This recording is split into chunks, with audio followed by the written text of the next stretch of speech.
All right, welcome to those just joining us. We'll get started in about 3 minutes, so just hang on. We'll start at 7 o'clock.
Okay, since it is 7 o'clock and we like to reward the people that get here on time, I would like to welcome you to tonight's program.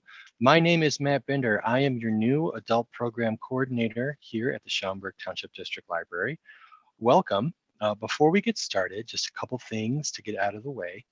Number one, you will notice on the screen that I'm talking through here that we have a link at the bottom left corner, schaumburglibrary.org/survey. We are doing a new strategic plan, and we would like to get your input as to what you like or maybe like less than what we're doing now.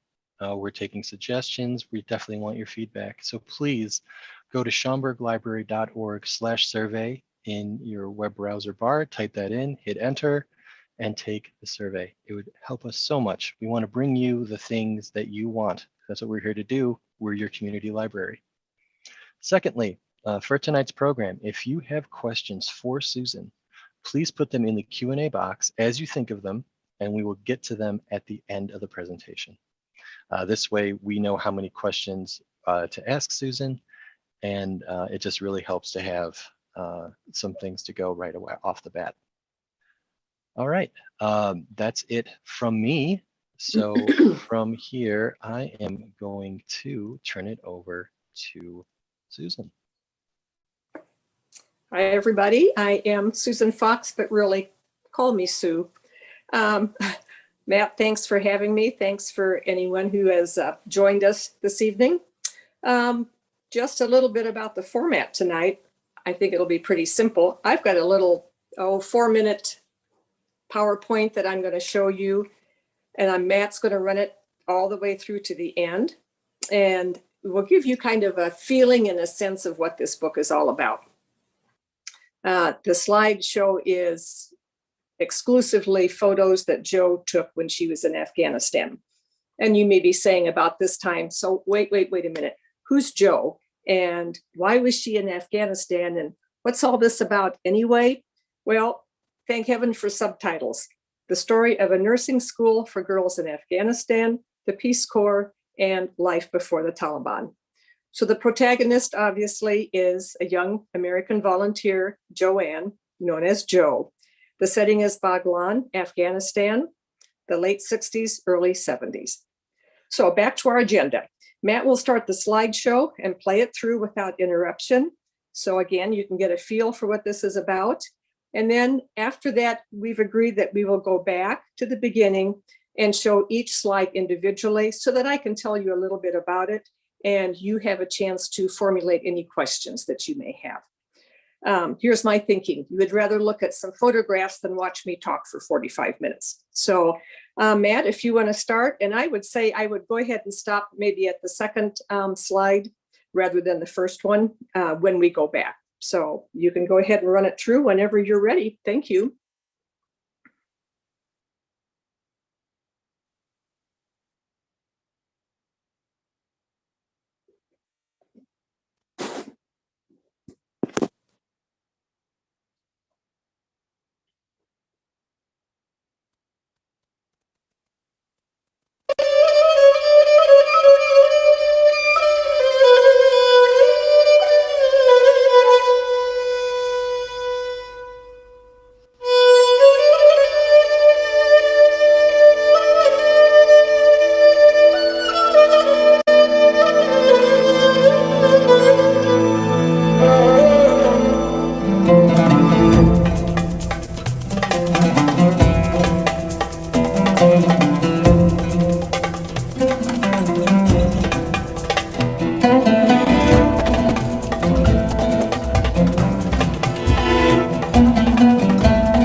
Can everybody hear me?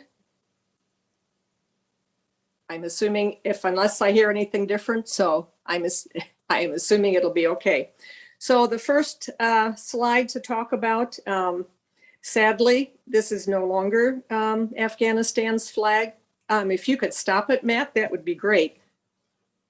Thank you.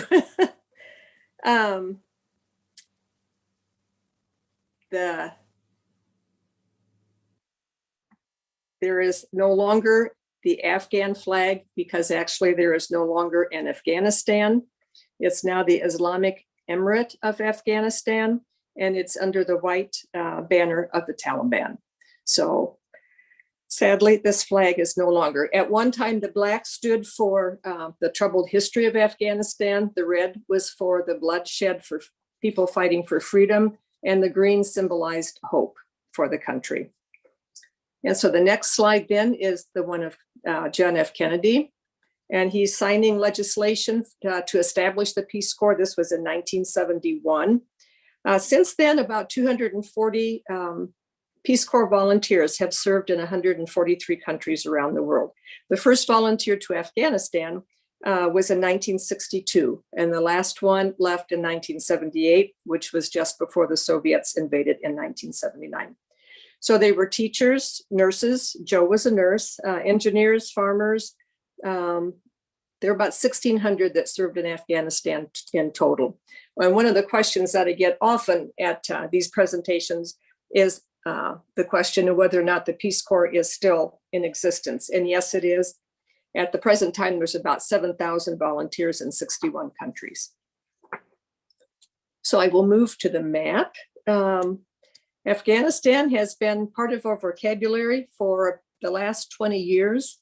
Unless you are in the military, have a family member in the military, the chances are probably pretty good you would be hard pressed to locate it on a world map. As you can see, it borders to the north on all the stands, Uzbekistan, Turkmenistan. When Joe was there, these were part of the Soviet Union. So it did border Russia to the north. There's a little finger of land that comes out to the east that touches China. It borders India, Pakistan, and Iran to the west. And then if you want to move to the Hindu Kush, Matt, this actually was taken from the plane as Joe came into Afghanistan. So this was her very first glimpse of the country. I don't think she had any idea how much these mountains would figure in her story. Actually, they became a character in the book, at least for me while I was writing it. They were always there, always in the background. And if you remember your 7th grade history, the Silk Road, when traders would bring spices and silk from China to Europe, they traveled across the Hindu Kush Mountains. Joe lived in Baghlan, which is north of Kabul. So anytime she wanted to come into the capital to shop, to get supplies, to call home, she had to cross those mountains. And how did she get there? Well, they took a taxi.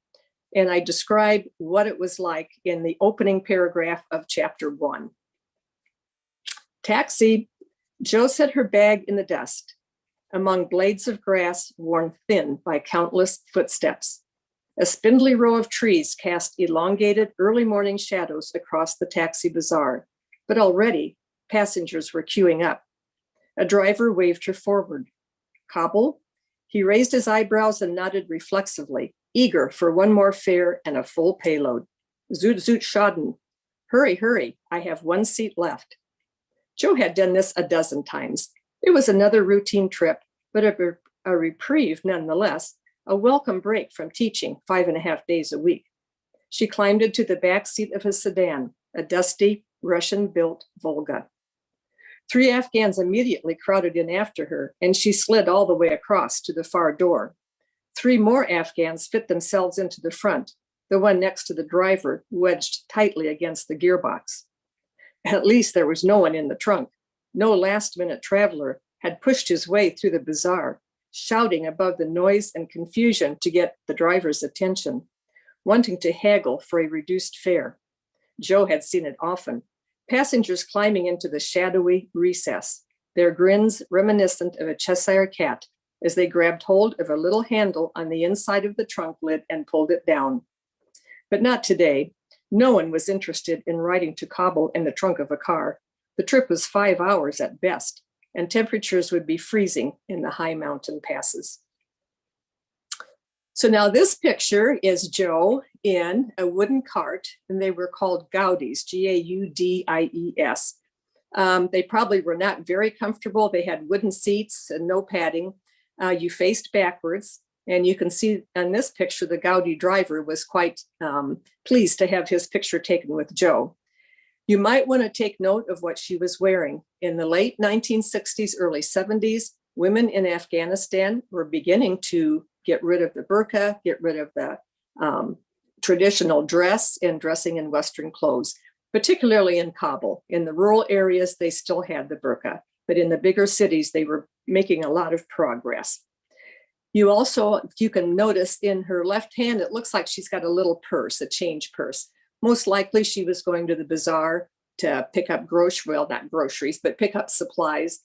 One of the mandates to become a Peace Corps member and work in a country was the fact that you lived as the local people lived. So the people in Afghanistan lived as Afghans. They shopped the bazaar. There were no grocery stores. They lived in adobe houses, just like everybody else. It was not expected that you would go there and live a Western lifestyle and expect to work among the people. Okay, I'll go to the next one, which is a camel owner. In the interest of time, because there's so many stories with this, I will say, read the book. There is a really good, pretty funny story about this particular camel owner in Lashkar Gah. And Joe happened to snap his picture. And then the next one is their landlord. This is Mr. Arsala.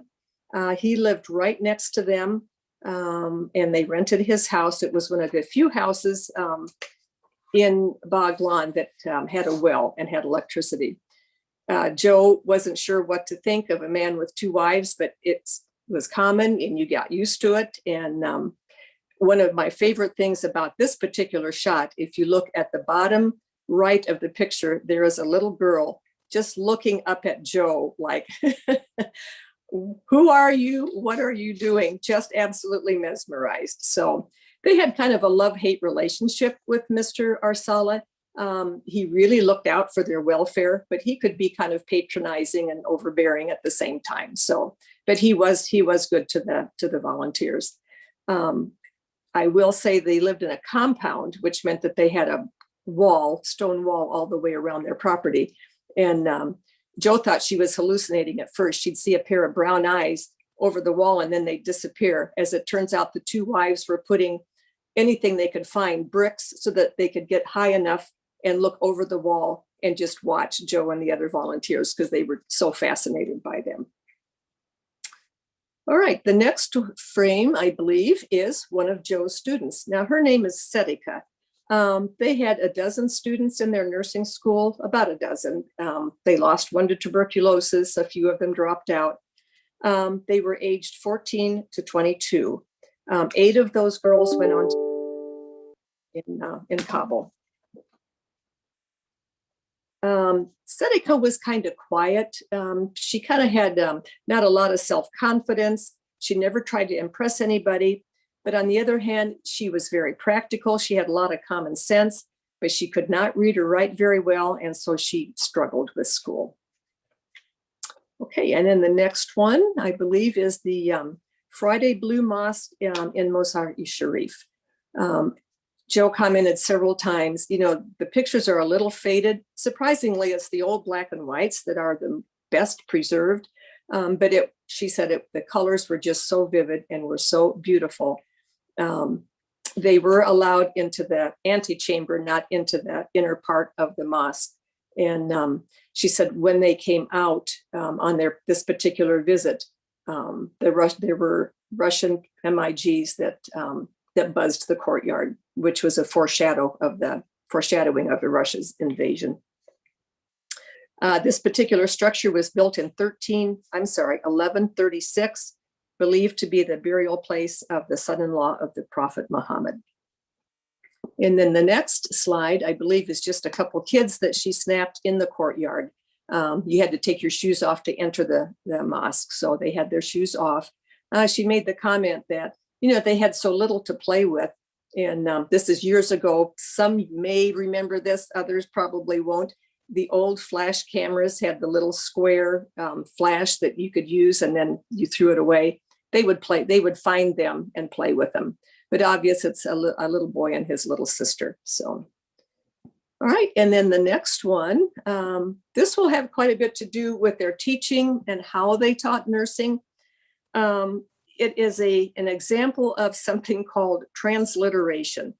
So this all is the same phrase, peace be upon you, assalamu alaikum, and I won't even pretend to read the top one.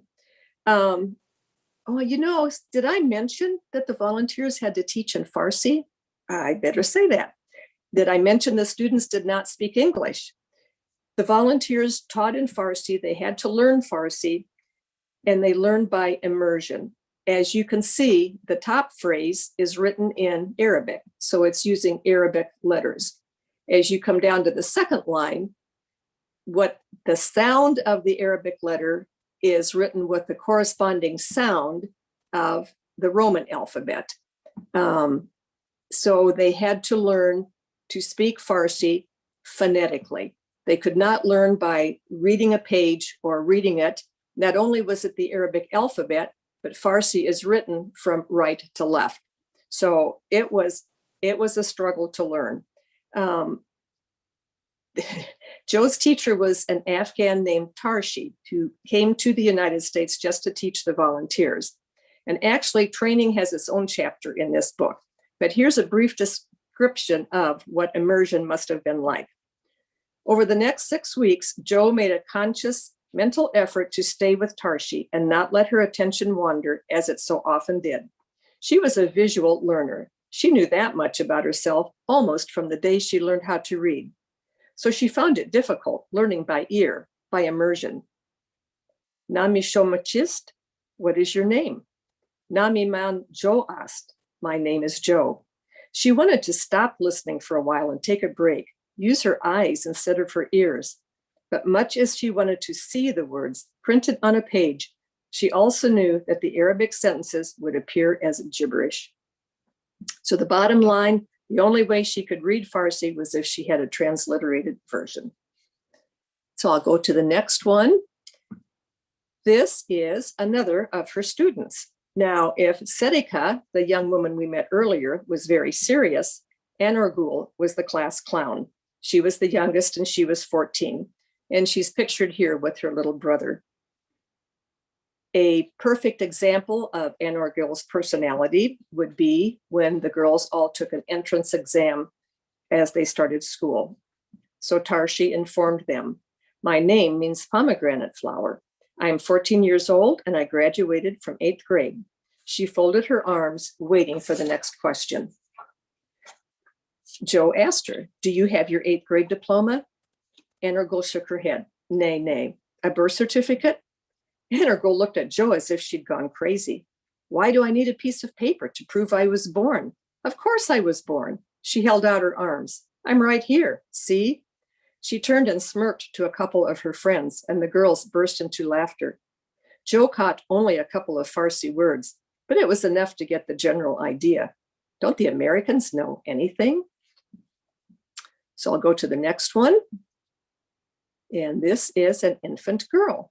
Now, the volunteers went as teachers and as nurses, not licensed to prescribe medicine, not licensed to deliver babies, and not licensed to give anesthesia. So, although it was above their pay grade, they ended up doing all of those things. They delivered babies, they gave anesthesia, and not only Joe, who was a registered nurse, but her co-worker named Nan, who was a lab assistant. I describe what they felt about it in chapter 19, Saint Elsewhere. Nan said they were crazy to be in Afghanistan in the first place, and crazy to get caught between a rock and a hard place. Whatever we do, we can't let the American Medical Association hear about this, she said one day. They'll send the little men in white coats after us. Joking was intrinsic to Nan's personality. And while it kept up everyone's spirits, it also kept the uncertainty of Afghan life at arm's length. No one had a clear explanation of what was accepted medical practice. Safe anesthesia was a necessity. Licensure seemed to be irrelevant. Everything Joe had ever learned about the practice of safe medical care was irrelevant, it seemed. Syringes were boiled in a tin container over a kerosene stove and reused. Some days there was running water, and many days there was none. Patients had lice and fleas. Doctors were trained, or not. Oxygen was so scarce it was rationed for 5 minutes every hour. Flammable ether was dispensed in the presence of open flames, for God's sake, and intestinal surgery occasionally revealed the presence of roundworms.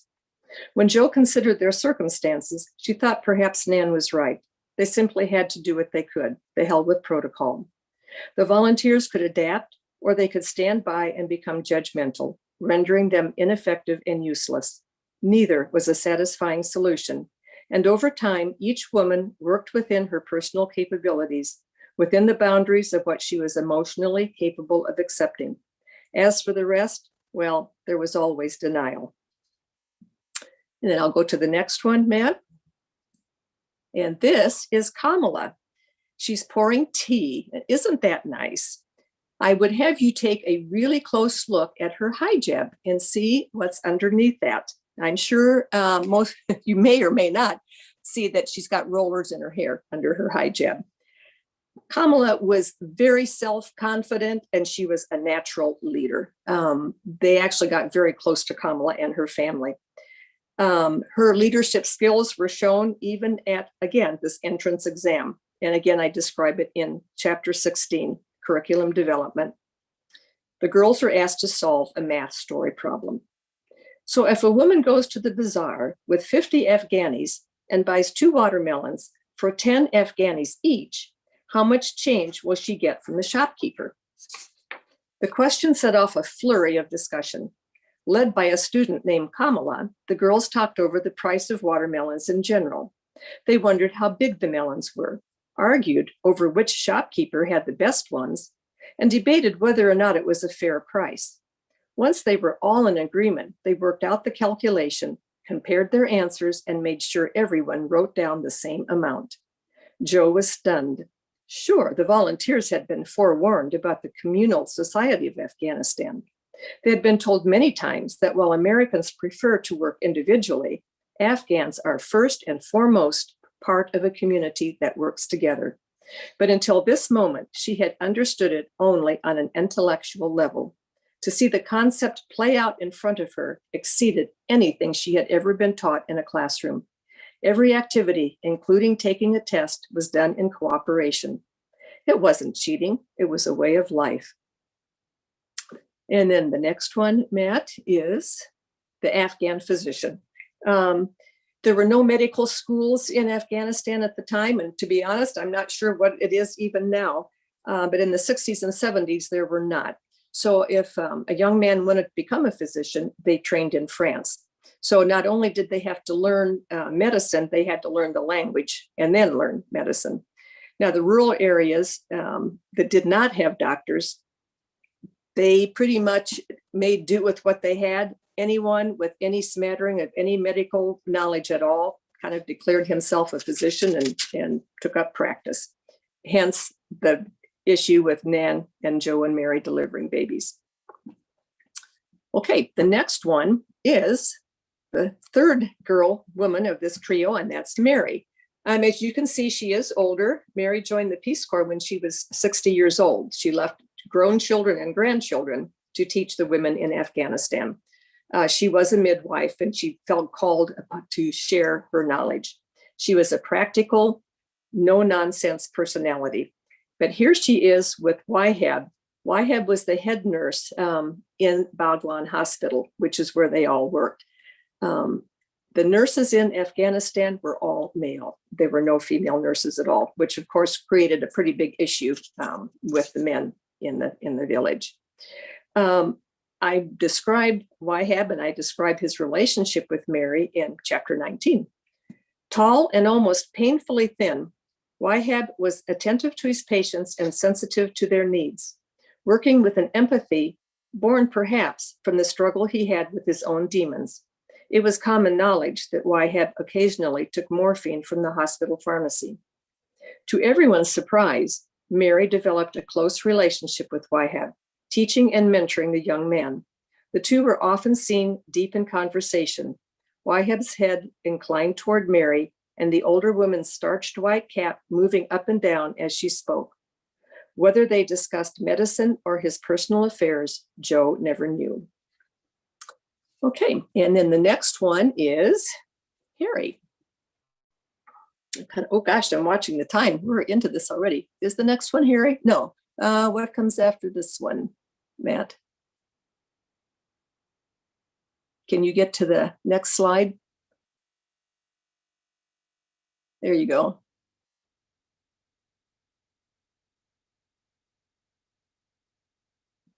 Can you, I don't know if the audience can see him on the side. Can you, I don't know. Can you, I don't know. Can you, let me see here. Well, that's Mary. Matt, I just have it on yours, so I don't have.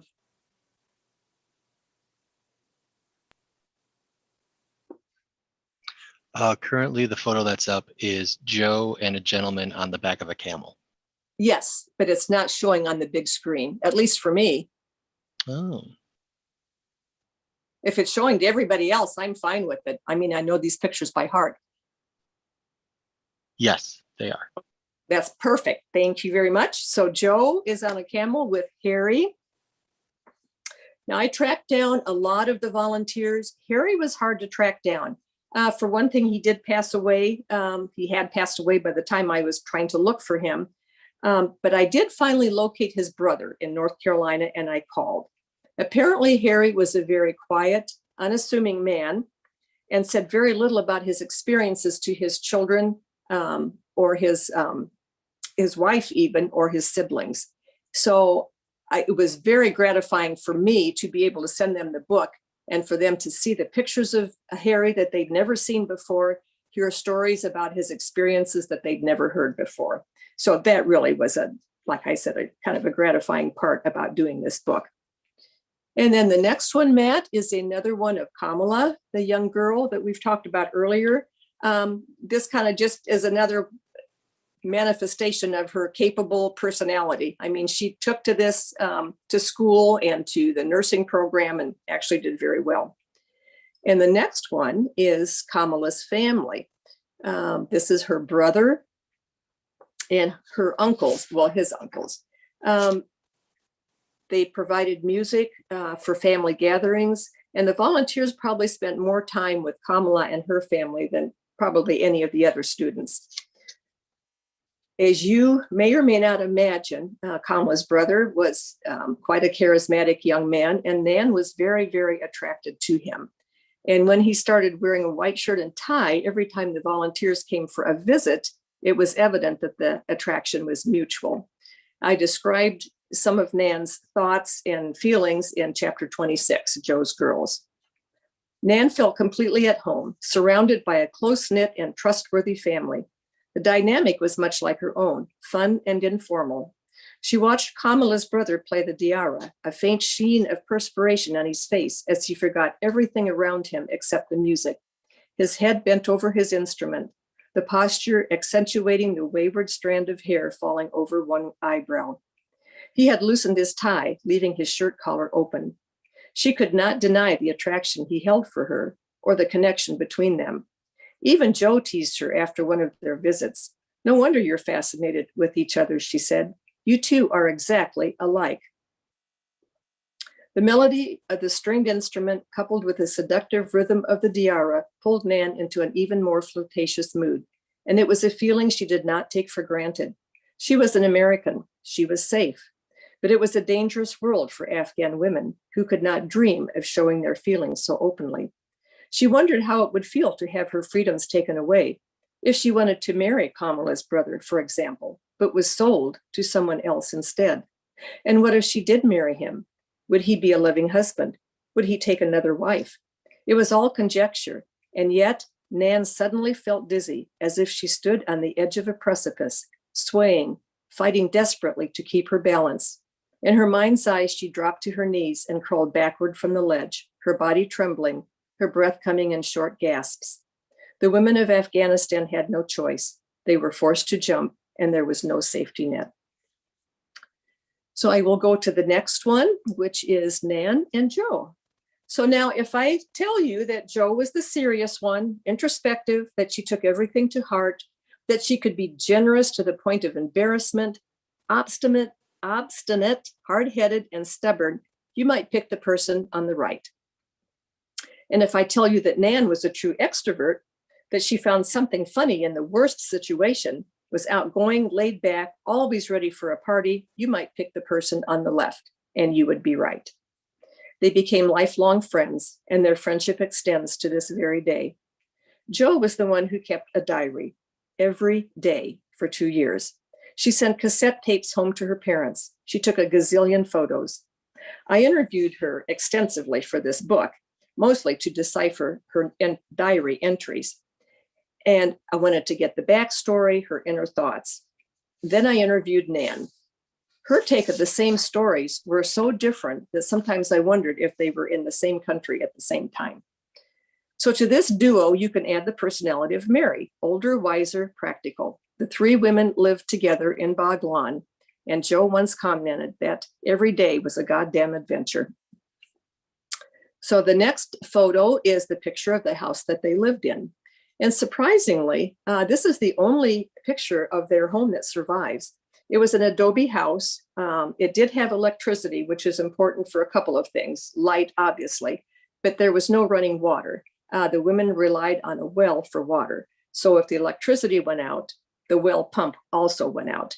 Water was pumped to wooden barrels on the top of the roof, and then it came open by a spigot and came down by gravity.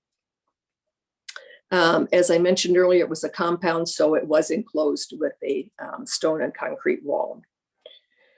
Okay, so the next one is another character in the book, actually. Jo was an avid animal lover.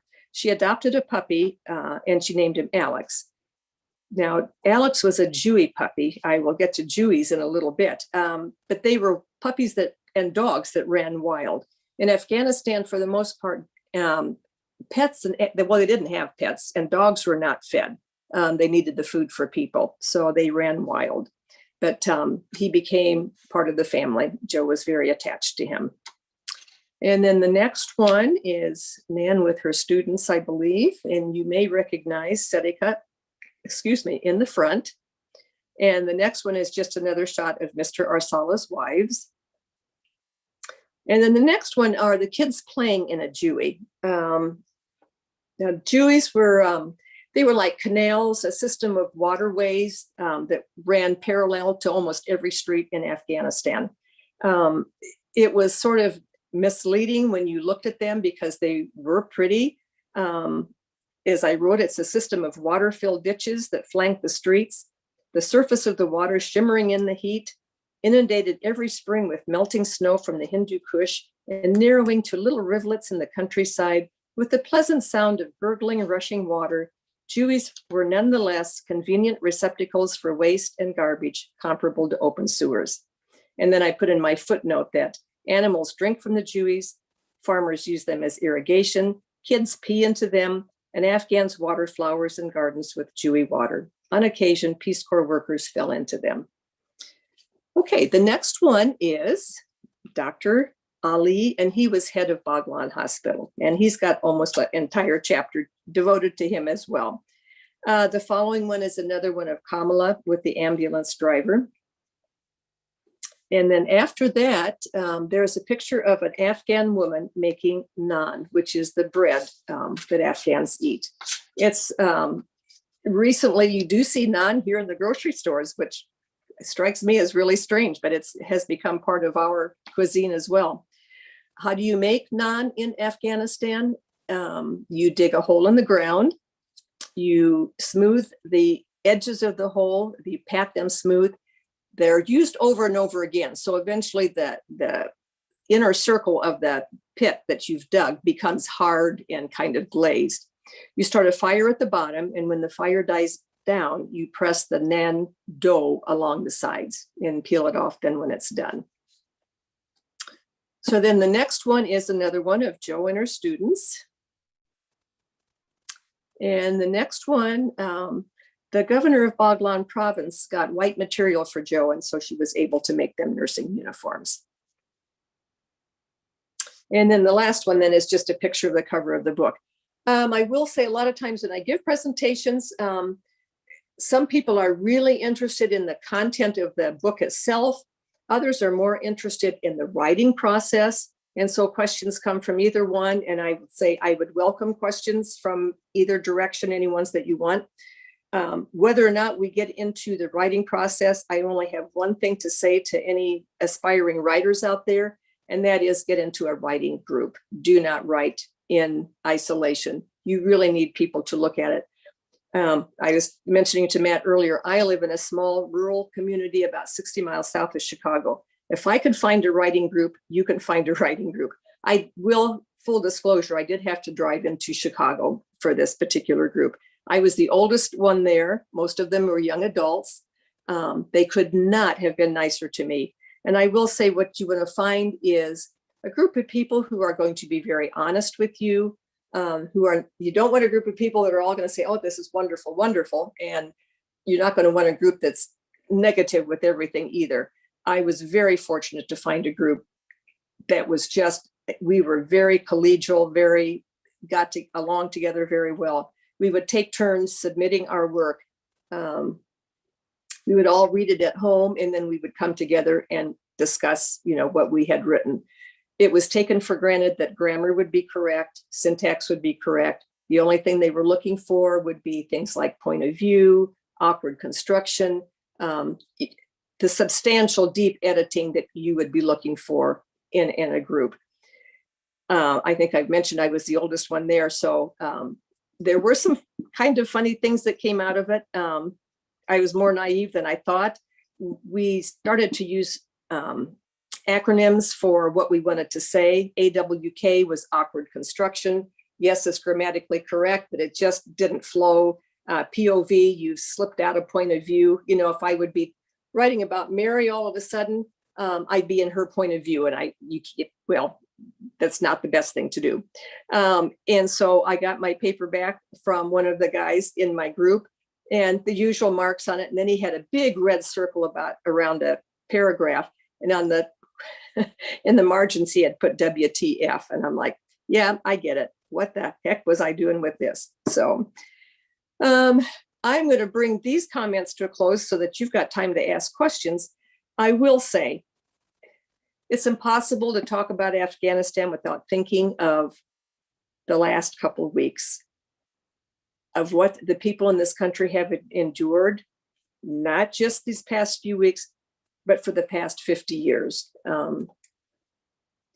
When Jo lived in Baghlan, Afghanistan had a king. His name was Mohammed Zaire.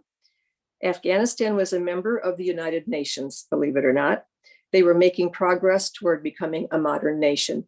If you pull up a Google picture photos of women in Afghanistan in the 60s and 70s, you will see women in Western clothes, shopping at a record store.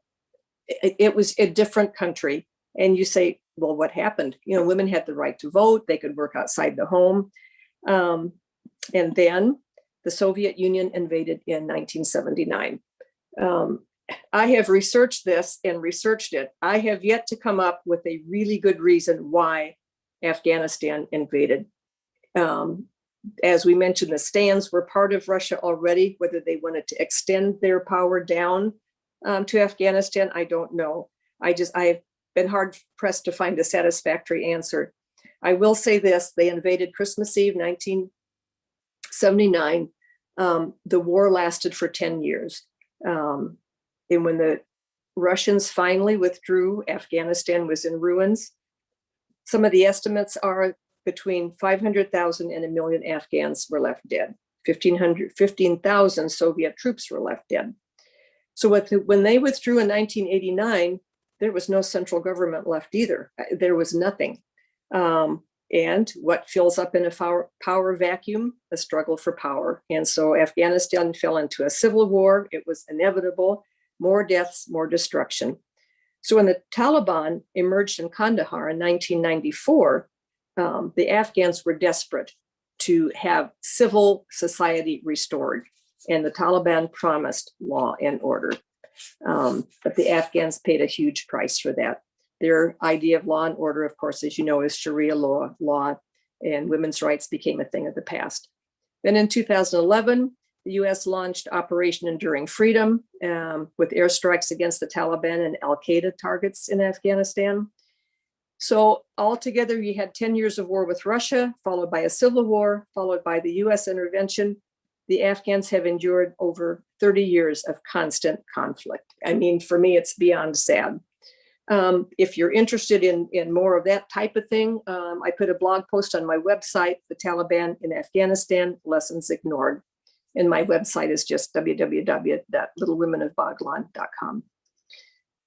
So the book we've talked about tonight is available here at the Schaumburg Library. I think, Matt, you've got a couple copies. It's on Amazon in paperback and Kindle. I think it's $13 on Amazon. I haven't looked lately. It's at Barnes & Noble, paperback, and the Nook. And I'm going to say to anyone listening, if you're a member of a reading club and would thinking about reading this book and you'd like a complimentary copy, email me and I'll get one out to you. And likewise, if you think you'd like to write a short review, email me and I will get one to you as well. And it's a simple email, suefox.writer@gmail.com. So I am going to, I think that for me, the more enjoyable part, at least it has been when I got to meet people in person, were the questions and comments that people had. So I am telling you, I will take questions about anything. How I met Joe, the writing process, the students, about her dog, Alex, why it's such a weird title, the house, their neighbors, anything you want. If there's something I don't know, I'll just say, dunno, and look it up for you. So thank you for being a good audience, and any questions, and I will take them. So Matt, I don't know if you will, if I need to read this or if you're going to tell me the questions or what. All right, give me a second here. Okay. There are so many. While you're doing that, let me just add one thing here. Mm-hmm. If anybody has seen the movie The Big Lebowski with Jeff Bridges, there is a line in that movie that says, "It's complicated, man. There's too many strands, man." And that's how I feel with this book. There was a long time when I didn't even know what genre it was. And I finally settled on creative nonfiction. But there's the history part. There's the personal story, coming of age of Joe. There's the interplay of her and the Afghans. There's women's rights. There's so many different avenues in this book. And yet I felt like I could not leave any one part of it out, but it is a complex picture of the country and what they've been through. And there are no easy solutions to this at all. But anyway, that's, I couldn't stream it down. When I was in the writing group, I really wanted to have just the narrative, just Joe's story. And one of the members of the writing group said, "Sue, I'm really into this story. I'm really invested in Joe. I really want to know what happens to her." And then I hit a chunk of history, or I hit a chunk of explanation about, the religion or whatever. And he says, "You've got to put endnotes in it." And I go, who wants to read a book with footnotes? And as time went on, it was inevitable. And so when I finally gave into it, not to scare anybody away, but this book has 70 footnotes. I think 71 or 72. Anyway, there's just, Joe made the comment, you could almost read it on two levels. Just read the narrative about Joe, and then all the stuff underneath is a story in itself. So anyway, that's what I have to say about that.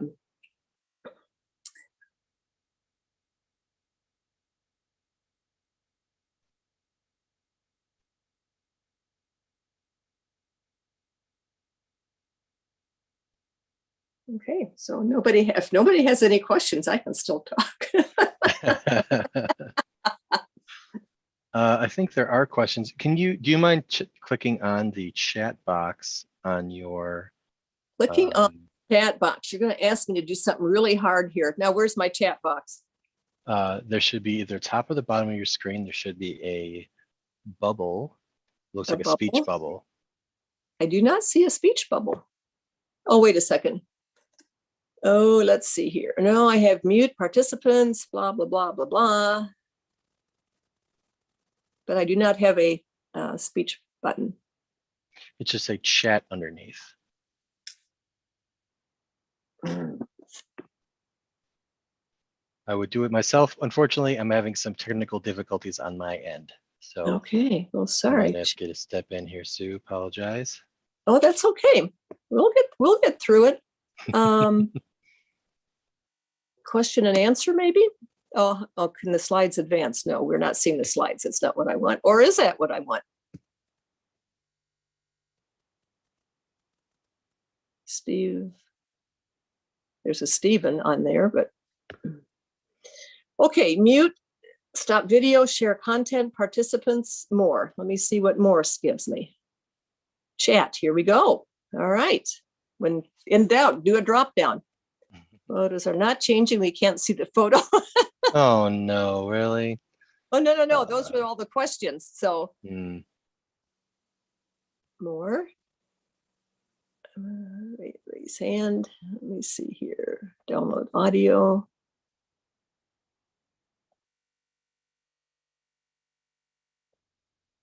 Chat. Well, Sue, sounds like this has been great. Stuck on Mary and the nerd. No, this is all the things here. All the messages are, there's 7 of them, and they all have to do with the slides. Wonderful. Right. Well, everybody, I apologize. My computer is glitching pretty bad right now. So I think we're going to end it here. I apologize to you if you didn't get to see the slides. I will send the slides out to, if you sign up with your email, I'll send the slides with Susan's permission, so you can see the pictures that we all described today. The book is Little Women of Baghlan. It is available here at the library, but check it out on Amazon or Barnes & Noble. Sue, thank you so much for your time tonight. We really appreciate it. You are welcome.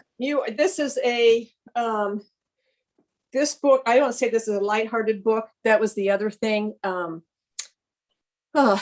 Not only just so many different avenues of information, but so many emotions. I mean, these were young kids. They were, for the most part, late 20s, with the exception of Mary, which makes it so fun with the 3 women playing off of each other. But they were young kids. They were partying. They were having they had a great time, And then on the other side, you've got all the stuff that the country was going through. And you had the women's rights, and then you had fathers who were sending their daughters to this school, letting them be taught by foreigners. So you had just so many. It's not black and white. You couldn't take one stand and just stay with it. You had to look at everything about it. So that's what makes it sometimes hard to talk about, because you don't want to make it so flip and so funny, and yet you don't want it to be heavy, because life is not that way. Life is never one thing or the other, and I think this book kind of brings that out anyway. So, but it's a lot. It has made me appreciate the people that are there. They are so hospitable. They were so good to the volunteers. Joe, that she is 81 at the moment, so she does not go out, a lot anymore.